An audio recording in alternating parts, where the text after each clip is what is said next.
Well, when we talk about the Battle of Iwo Jima, where the United States was able to take over this island that allowed us to stage more aerial raids into mainland Japan, this battle was so fierce, there were so many that died, and the United States realized that trying to invade mainland Japan was going to be very costly, was going to cost a whole bunch of lives, and many Japanese were going to die too.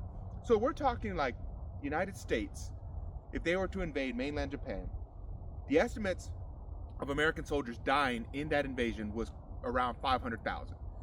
And there are many estimates of Japanese civilians dying in an invasion of mainland Japan was going to be between 2.5 to 5 million Japanese citizens that would have perished.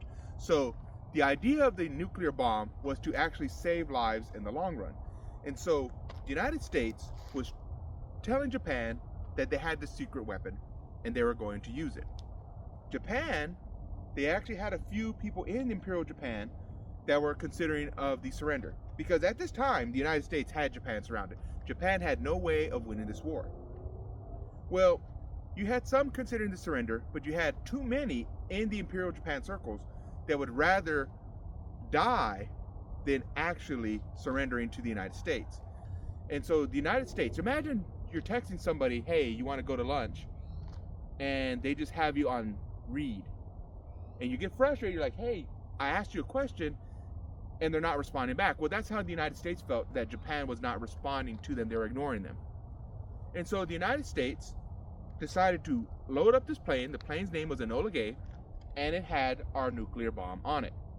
The target city was Hiroshima. Hiroshima was a city in Japan that had a lot of military projects within it.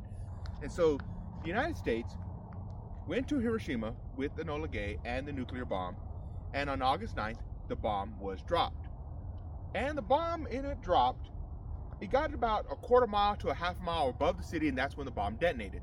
That way it could get a huge reaction going down and up, and the mushroom cloud that went miles in the sky. The devastation was staggering. One bomb was able to heat up a section of that city hotter than the surface of the sun.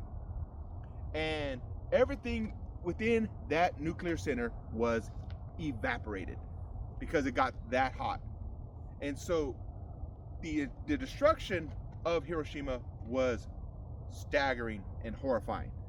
And so this bomb killed 100,000 people. Now, a rational person would come up and probably surrender right then and there.